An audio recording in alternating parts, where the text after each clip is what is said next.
Hi, my name is Amber. Welcome back to my channel, Books and Beaches. So it is time to talk about a lot of books because I am here to talk about both my September and my October wrap up and possibly what my plans are for the month of November, even though we are already into the month of November, but hey, let's just throw it all in there. So I did not do a wrap up in September because I was, taking a little bit of a break.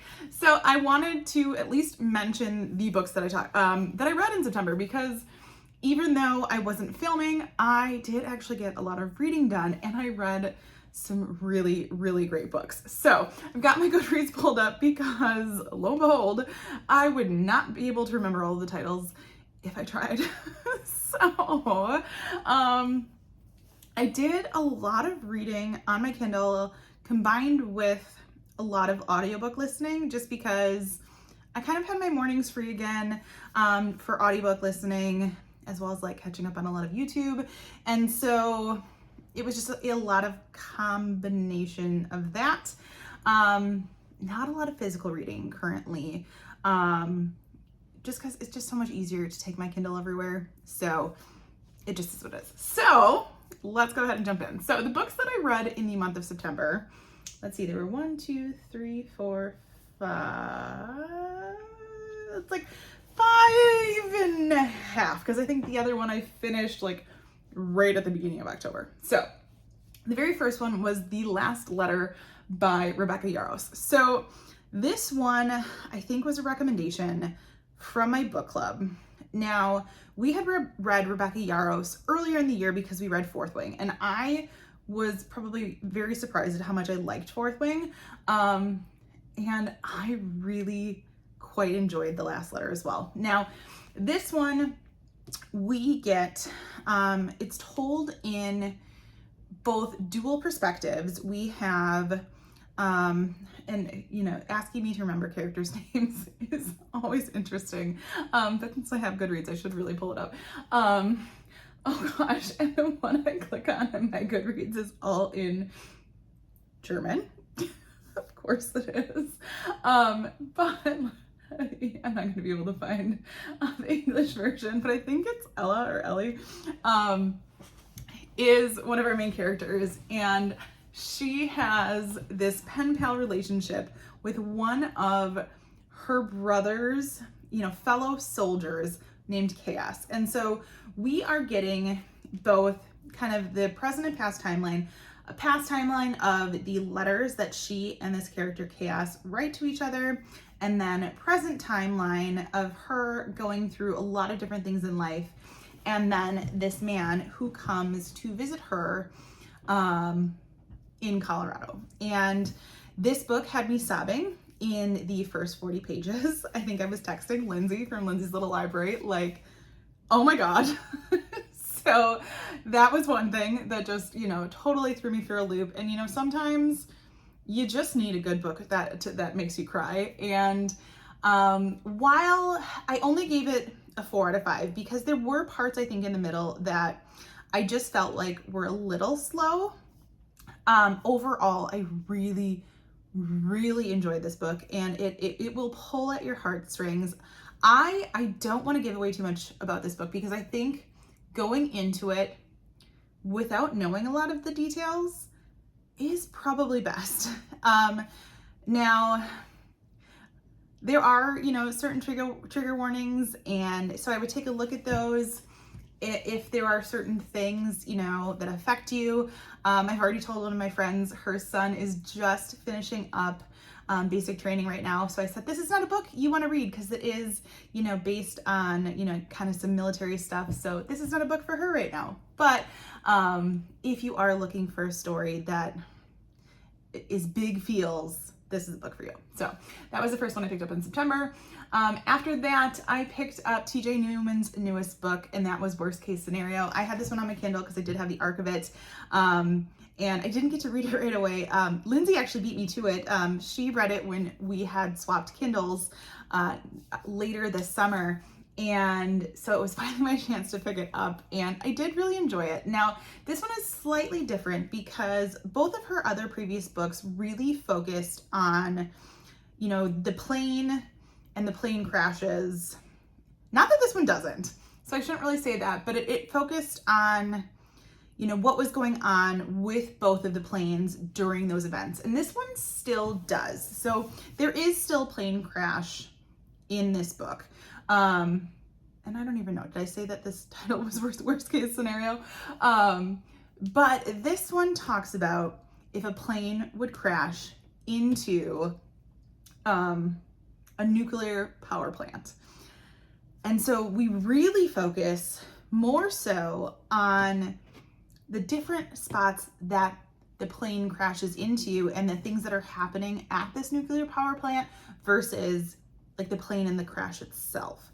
So that's where I found it to be a little bit different than her other books. I still gave this one a 4. I still really liked it because I really like her writing. But I found myself, I think, to be more engaged in her first 2 books than I was this one. Now, I don't think that means it isn't as good. I think I prefer the other 2. So, it definitely is one that has some very high intensity situations. Once again, you're being pulled in multiple different directions, and so you're getting multiple different perspectives of different parts of the events that are happening, and different characters that are dealing with this, similar to how her other books have been told if you have read those. But yeah, like I said, it didn't have the same pull for me as the other ones, but I still think it was good. So, you know, just being a little bit more critical in those. So that was that one. After that, I picked up a book that I can't believe it took me this long to pick it up. It's almost embarrassing how long it took me to pick up this book because I have loved this author. And so I finally picked up Midnight is the Darkest Hour by Ashley Winstead. Now, I usually can't stop talking about her 2 other thrillers, at least. I have not read her more romance novels or contemporary novels. I loved, oh my gosh, The Last Housewife and the one with the knife. Oh my gosh, really, Amber? I yell at myself all the time because I can picture covers. I can literally picture the cover. It's black, it's got ribbons, you know, but I can't think of the title right now. I know I have Goodreads sitting in front of me. I should just look. That would be, you know, the best idea for me to do that. But in my dreams I hold the knife. There we go. But I finally picked up Midnight is the Darkest Hour, and I actually really enjoyed this one. This one I would say is more of a Southern Gothic kind of story, and I think that's what I liked about it. Now I noticed this one does have a lower rating on Goodreads, but I gave it a 4 out of 5.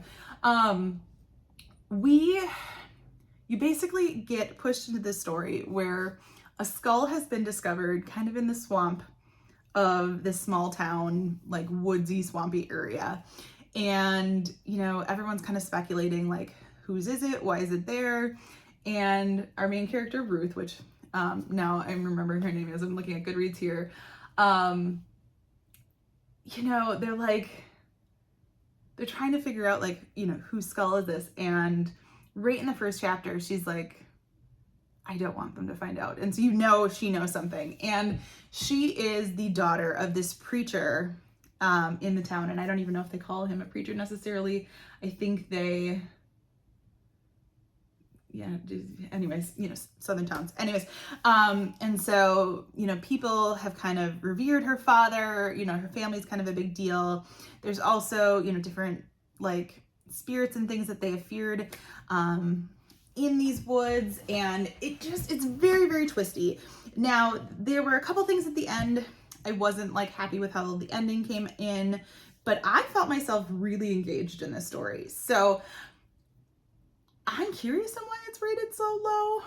If anybody has read this, I would love to kind of talk about it, even though, I mean, sure, some of the details are going to be a little bit fuzzy because I read it way back in September, but I really liked it. And maybe it's just because I really like Ashley Winstead's thrillers, but yeah, so that's my opinion on that one. But I know I'm being super vague on some of the details, but that's because some of the details are kind of fuzzy in my opinion. But as always, I'm going to have all of these linked down below, and this one came out last October, so why I didn't jump on it then, I have no idea. So, you know, I'm a little behind, but finally picked it up.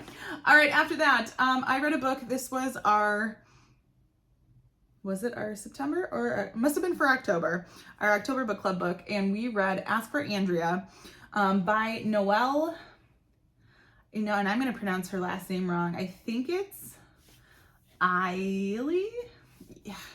She's a very popular author, and I think on Kindle Unlimited. I think most of her books are available on Kindle Unlimited.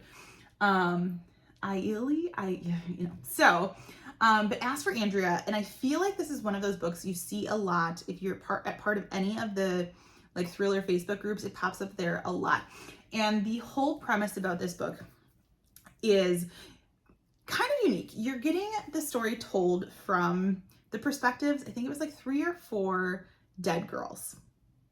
I know, not one that we get a lot. And all 3 of these girls have been killed by the same man, and they are coming back basically to try to warn the next girl from being killed. And so they are, stuck like in the middle, so to say. We don't really know what this middle is, but they're, hoping that they can somehow, stop something from happening. And it was an interesting story for me because he met, like, I think almost all of these girls, if I can remember now. Yeah, he hunted them online. So he met them all like on an online dating thing, which for me is huge because I do have experience with online dating, and it is a very, weird experience. And so it creeped me out in that aspect. And and then, they come to realize that they're ghosts, and then they have this connection, and you get to see kind of the experience that his wife has, and like, how doesn't she know? So very, very interesting perspective. It was a quick read. I'm trying to think. Yeah, it was only 295 pages. It was a kind of an interesting one to talk to our book club about. So I look forward to reading more by this author. And I do believe then there was like a 14-page, like, I don't even know if you could call it a novella, like a very, very short story that we found on, I think it's her website. I started like the first page of it and then I haven't finished it, but that like sums up what would happen after this one. I believe that one's called The River. So there is that one.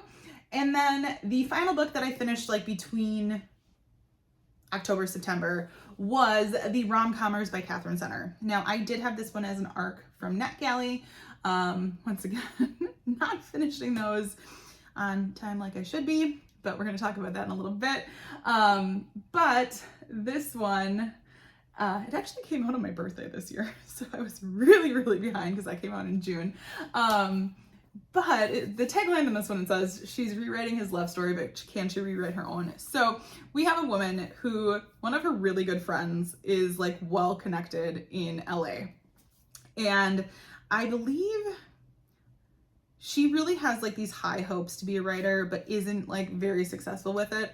And she gets an opportunity from this friend to go basically help this very well-known screenwriter rewrite his, his screenplay. There we go, words. Rewrite his screenplay because he rewrote a screenplay. Was it of? I think he wrote a romance screenplay, and normally he was like more of like a thriller, like adventure screenplay writer, and he like tried to write a romance because I think he wanted this one individual to produce his movie. And he was like, well, this person's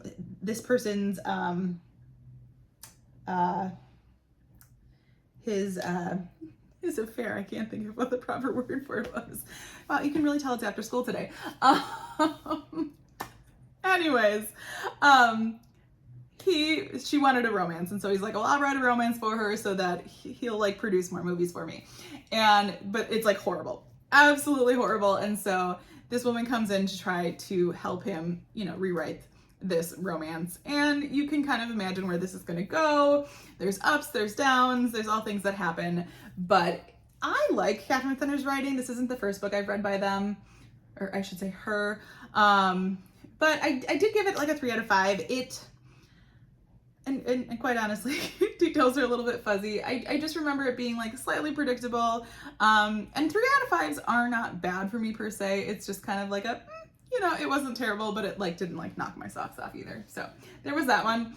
All right, after that, I continued on and I picked up a very short story by Lisa Unger, and this was called The Dollhouse, and this was weird.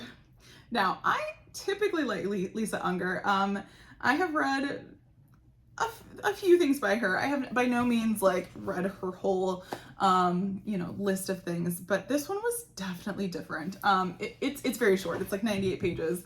And this, we have a mother who has remarried and is moving her daughter into this guy's house that she is married, and or maybe they're not even married yet. Maybe they're just fiancés. And he is like a puppet maker, a doll maker, who also has a very like strange past. I believe his parents had passed away, but his sister had also gone missing at one point. It's a very, very strange situation, but there's a doll in the house, and he's got like a cottage kind of on the property, which is where he works. And I don't want to say a lot more than that because it's such a short story, but it was just weird. Creepy weird, but weird. And so I gave it 3 stars. It fit the October theme, I guess, but it's just different. So there's that one. After that, I picked up The Girl Next Door, and this is by Jack Ketchum. Now, this was, I can't say this was a recommendation from Lindsay at Lindsay's Little Library, but I did hear her talk about it. Now, I say that she doesn't necessarily recommend it because this is a really tough book to read. So I do remember her telling me about it, but it wasn't like a raving review. It was more of like this is a really interesting book. Beware. Maybe beware wasn't even the right word, but so I just remember her like talking about it being creepy, tough to read kind of thing. And she's 100% right. This is another one, trigger warnings, you need to listen to them. And I wish I could remember even when the time period of this book was. Now I see this book was first published in 1989. So I have to keep that in mind, but it feels like it was even meant to be set like a lot earlier than that. But premise is it's being told from the perspective of a younger boy, kind of like this suburbia neighborhood, and kind of they all hang out, you know, till the streetlights come on. Everybody's used to hanging out with everybody else, and his good friends, it's his friends and the brothers, and it's like a single mom situation. And she takes in 2 of their family members. I believe it's 2 of their cousins, 2 young girls, because their parents have died in a car accident. And this mother becomes very abusive to these 2 girls, and like terrifyingly abusive, but where no one will necessarily find out. And this is usually like the cool mother, so none of the boys really want to say anything. And it says it right here in the description, you know, they are left captive of the rages of a distant aunt who is rapidly descending into madness. And she does. It's a very scary and dark situation that this book tells. And you see the decision that this boy constantly goes through on, you know, should he tell, should he not? Like, what should he tell his parents? Like, what he's seeing, all of these different things. And it's definitely a wild ride. And it was one that was really hard to rate. I think I even wrote in my description on Goodreads, like I said, this one was super hard to rate because of the content. Be sure to look up warnings. And so I gave it a 3, and it's not because it was a bad read per se. It's just so difficult to rate. It's kind of like similar to how when I read My Dark Vanessa. Now, two very different themes in books and like topics in books, but you can't say that they're good per se. You can say that they're written well, but it's hard to say something was good. So there's that. All right, after that, I picked up a very, very well-fitting book for this time of year, and for October for sure, and that was We Used to Live Here by Marcus, I think it's Clewire? Names, guys, and I'm always saying this, but I have a really tough last name too, so I apologize in advance, but this one was so fitting for the month of October. And I'm so glad I picked it up. It was deliciously creepy, and so twisted. The ending just still leaves my brain kind of, nah. And actually it says it was a Reddit hit, which I did not know. Oh, and it's gonna be a Netflix original movie starring Blake Lively. Okay, that's so cool. So we have two women who have bought this home, and are kind of looking to fix it up. And so one woman kind of runs the town, and when the other one is home, she gets a knock on the door, and it's this guy saying like, hey, I used to live here. We are on a road trip. Can I show my family the home that I grew up in? And this woman is very hesitant. She's like, I don't know, like, it's kind of weird. Like, are you gonna leave really quickly? But she lets them in, and she seemingly can't get rid of them, and it keeps going from there. And she can't get them out of her house, and weird things keep happening. And the next morning something else happens and they can't leave, and she's running into neighbors, and it just, as things keep going and just things pile on, and she keeps finding more and more things. And there are so many like just little creepy parts of this book. There are scenes in the basement, and you can picture like if this is an old house that they're working on redoing, like I don't want to be stuck in a creepy old basement. And they talk about like an old like food elevator. I can't even remember what the official name is, and I just like I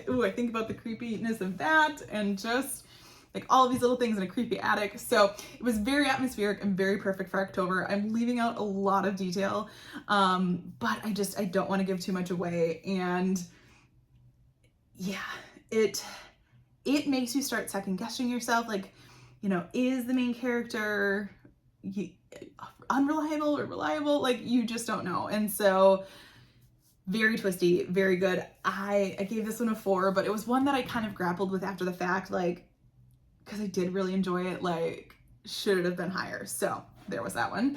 And then I'm just double checking because, oh yeah, I actually did finish a couple more.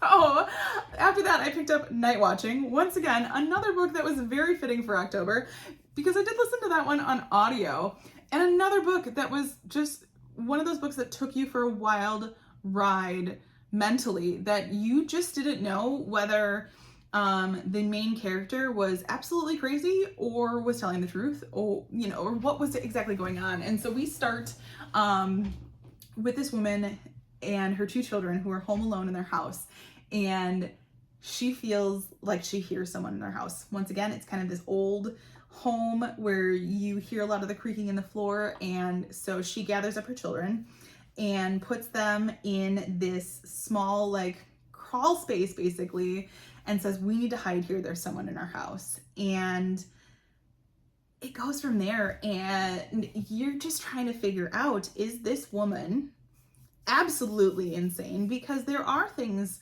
that you are seeing, because you're flashing back to different parts in her like recent life, where you can see there has been some struggles in their family. She did not necessarily get along with her in-laws, and so you start to consider, is this woman you know, making this up? Is this all in her head, or is this actually happening? And so that one definitely took me, you know, on a ride. I didn't know exactly where it was going. It's very atmospheric, because you can picture, you know, different parts of, you know, being really close in a crawl space, or when she's outside in the cold snow, you really get those things. And so I quite enjoyed it. I thought it was great on audio. And yeah, that was that one. After that, I finally picked up the Sherry LaPena that I hadn't read yet. And so I'm almost caught up with all of her books. And this one was Everyone Here Is Lying. This one, once again, another one that takes you for a ride. We have a man who you find out right away is having an affair. And when he gets home, he expects his house to be really, really quiet because his wife is supposed to be gone and his kids are supposed to be gone, but he gets home and his daughter is home. And he's not so happy about that. And he kind of gets into a little bit of a tiff with his daughter. It gets a little physical. And, you know, she's upset. He leaves, he goes for a drive. And when he gets back home, he finds out his daughter's missing. And we get this whole saga of his daughter being missing. And I don't want to tell you a lot more than that, because this whole book is trying to figure out where his daughter has gone. And, you know, the most obvious thing is to assume that, you know, the father has done something. And so, but in any, you know, police procedural, they go through all the different things and all the different possibilities that it could be. And so this is one of those that I did not know where this book was going. And even at the end, I love that with her books, I just never know where they're going to go. So I really enjoyed it. An easy 4 stars for me. This is kind of the way I was in the month of September and October. I was kind of in a 4-star, like nothing really like really pushed it into that 5-star and just like totally blew my mind, but everything was really good. So I kind of like stuck in that 4-star. And then I traded with my mom. She had my brand new Sherry LaPena, and so I'll be reading that one soon as well. And then the final book that I do believe I finished in the month of October. Yep, as I'm just checking dates, I can confirm that. And that was The Drowning Kind, and this is by Jennifer McMahon. Once again, I was kind of just picking books off my Kindle to look at. And this one was creepy as well. Clearly, I was sticking to a theme in October. I think I clearly have been talking about Lindsay a lot in this video, but she did once say like using October as the month to like really try to scare the crap out of yourself. And so this one is kind of the story of 2 sisters, but it also is a book told in multiple perspectives. But we have 2 sisters who have grown apart, but they grew up, and I think, was it with their grandmother, at this house that had this pool. And there is a lot of history around this pool, a lot of creepy things that can happen. And we have Jax and Lexi, and Lexi is known to be quite the manic person. And it just, I'm trying to think of how much they even give away. Oh yeah, so you find out right away that Lexi has died. She's drowned in the pool, and a lot of things surround all around this pool. We also are getting a timeline. It was in 1929 that also surround around, you know, the startings of where this pool started from, and they call it the springs. And so all of these different things surround around this, you know, dare I say, body of water. And so very creepy, very like, I don't know if I would classify it as, you know, magical realism, but I guess on here, you know, they call it like paranormal. And just, you know, odd things that are happening. And so in true Jennifer McMahon fashion, I feel like she always has some sort of like paranormal aspect in her books. And so yeah, there were a lot of twists and turns. This one that I didn't necessarily see coming. So I gave that one a 4 as well. I don't know if it was my favorite Jennifer McMahon. I found it, there's a few of them that I'm like, okay, like let's keep it moving, but probably because I came off some books that I really did enjoy. You know, it was decent. So there was that. All right, so those were all of the books I read in September and October. I know, it was a lot. I've been rambling, but looking forward and ahead at November, I just have a couple quick kind of thoughts on what November is going to look like. I'm already started into my nonfiction November pick. That is something we always do in our book club. Every year we pick a nonfiction book. This year, I just want to make sure I get the title right. And of course that's, when Goodreads loads slow, but we are reading Somebody's Daughter by Ashley C. Ford. And then my other goal for myself, I know I will probably at some point be participating in Historathon with, I know it's Lindsay's Little Library. It is going to be Lena from, oh gosh, I think it's Lena's Bookshelf. I'll link it below, and I'm forgetting somebody, but I'll make sure I'll link all three of them down below. So I will participate at some point in Historathon. I know I have some historical fiction books around here, so whether or not I hit their prompts will be one thing, but I do want to probably pick up their group read, which I think is the Briar Club. So I'm going to be looking into that. And then instead of actually necessarily doing NetGalley November, which has always been kind of my thought process, and reading my NetGalley books, although I do need to do that, my goal, and the reason I thought of this is because I heard Krista say this, Krista from Books and Jams, is actually catching up on updating my NetGalley. So I have significantly read a good amount of my NetGalleys, but I've been really, really bad at actually updating the website. So that is going to be my NetGalley goal for November, is actually updating it. So those are just a few of the very small goals I have for November. As you know, I'm more of a mood reader than a TBR reader. It's just kind of what works for me, and I am in a really good pace right now, one that's fitting for me as I am just kind of, figuring out my whole schedule. So that is everything that I have for you in this wrap-up video. Let me know what you have been reading lately, anything that I should be adding to my list. As always, if you like this video, feel free to like and subscribe, and I will see you next time.